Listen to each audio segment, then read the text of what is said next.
What if I told you that some jobs were so deadly that collecting your first paycheck was considered a miracle? Today, we're diving into a world before OSHA, a world where getting a paycheck could cost you your life. I'm talking about the most dangerous jobs in history. Can you imagine risking bubonic plague just to make a living? These guys did. From rat catchers who handled disease-ridden rodents with their bare hands to leech collectors who used their own bodies as bait, they faced insane odds just to survive the workday. We complain about emails and deadlines, but these guys were writing their wills before clocking in. We're talking insane risks, crazy stories, and one job so deadly, only orphans were desperate enough to do it. You won't believe this stuff, so buckle up, smash that like button, and let's uncover the deadliest jobs that time forgot. Alright, picture this, medieval Europe. It's filthy, it's crowded, and rats are everywhere, carrying the Black Death. That's where our first insane job comes in, the rat catcher. These guys were like the exterminators of the plague, but with zero safety gear. Imagine wading through garbage, grabbing disease-ridden rats with your bare hands. One bite, and boom, you're basically a dead man walking. Rat catchers were often social outcasts, blamed for the very disease they were risking their lives to stop. Talk about a thankless job, right?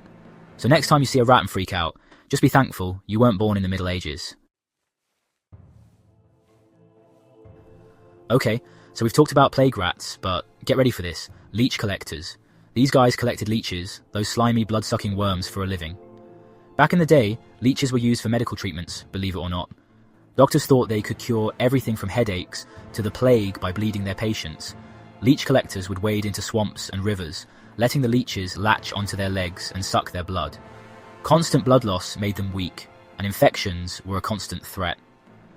It's hard to imagine a job where you're literally paying for your paycheck with your own blood.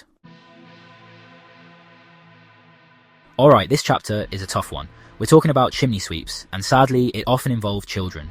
Kids as young as 4 years old were forced into this dangerous job. Imagine this, you're tiny, small enough to fit into narrow chimneys. Your job? Climb up these dark, soot-filled tunnels and scrub them clean. No safety ropes, no masks, just you and a brush. Breathing in all that soot led to lung diseases, and many sweeps developed cancer later in life. Many of these kids were orphans, or from poor families, sold to master sweeps who treated them terribly. It's heartbreaking to think about these kids, robbed of their childhoods and forced into such a dangerous job.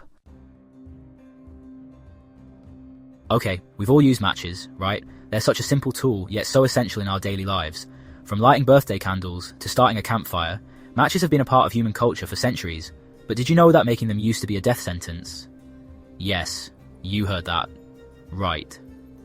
The process of making matches was incredibly hazardous, especially in the 19th and early 20th centuries. Seriously, matchstick makers had one of the most dangerous jobs ever, thanks to a nasty chemical called white phosphorus. This substance was used to make the matches ignite easily, but it came with a terrifying cost. Prolonged exposure to this stuff caused a horrible condition called phossy jaw. This wasn't just a minor ailment, it was a debilitating and often fatal disease. Imagine your jawbone literally rotting away, teeth falling out, and constant pain. Victims of phossy jaw suffered immensely, with their faces becoming disfigured and their lives filled with agony. But it wasn't just the jaw. White phosphorus could also cause bone damage, brain damage, and even death. The toxic effects of this chemical were far-reaching and devastating. The factories where they made these matches were like death traps. Workers toiled in poorly ventilated spaces, surrounded by toxic fumes and hazardous materials. Workers breathed in the phosphorus fumes, handled the toxic chemicals, and many ended up with phossy jaw or other horrible illnesses. The working conditions were appalling, and safety measures were virtually non-existent. It's crazy to think that something as simple as lighting a match used to come at such a high cost.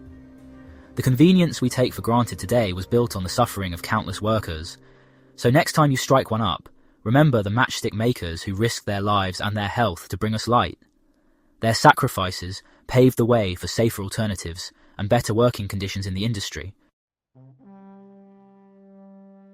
Alright, this next job is straight out of a pirate movie, but it was all too real. We're talking about powder monkeys, young boys who handled gunpowder on warships during naval battles.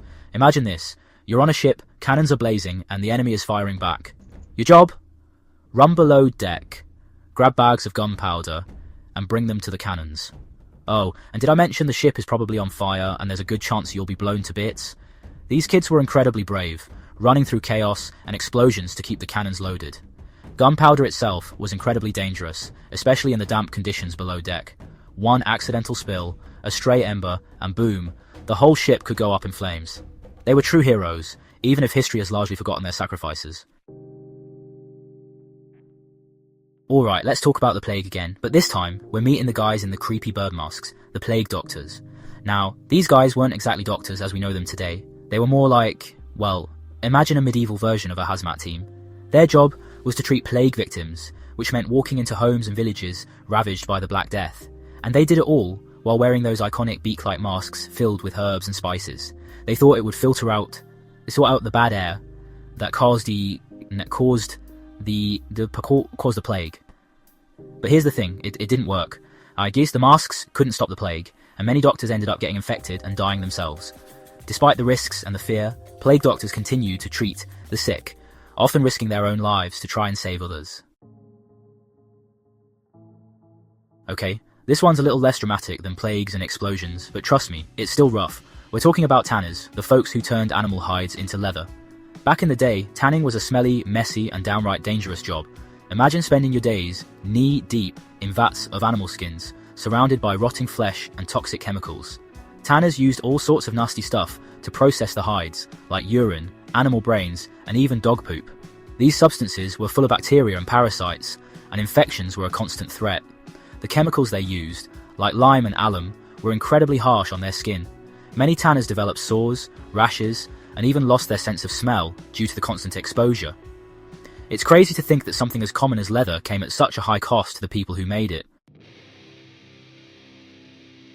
Alright, buckle up, because we're heading out to sea for this one. We're diving deep into the perilous world of historical whaling, where every voyage was a gamble with death. Whaling, hunting giant whales for their oil and blubber, was one of the most dangerous jobs in history. These men faced the wrath of the ocean and the fury of the whales they hunted. Think Moby Dick, but with even more danger and way less fancy writing. The reality was far grimmer and more terrifying than any novel could capture. Imagine this. You're on a tiny wooden ship hundreds of miles from shore, and you've just harpooned a whale the size of a school bus. The adrenaline rush is real, but so is the fear. Now it's pissed off, and it's coming for you. The whale thrashes violently, and your small boat feels like a mere toy in the vast, unforgiving ocean. Storms could smash ships to pieces. Whales could capsize them with a single flick of their tail, and if you fell overboard, well, let's just say the sharks were the least of your worries. The cold, the waves, and the sheer isolation were enough to seal your fate. They'd drag it onto the ship and spend days chopping it up, covered in blood and guts, the stench alone enough to make you sick. The work was grueling and the conditions were harsh.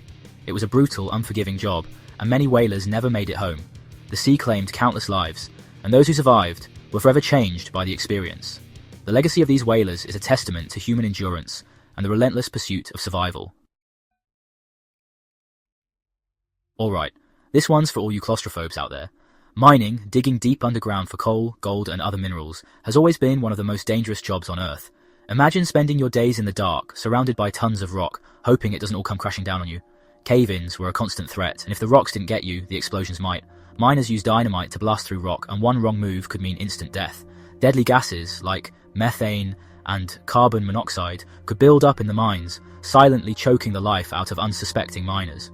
Breathing in coal dust led to black lung disease, a debilitating condition that slowly destroyed their lungs. They faced incredible risks to provide the raw materials that fueled the Industrial Revolution and beyond. Alright, this last one is a real heartbreaker.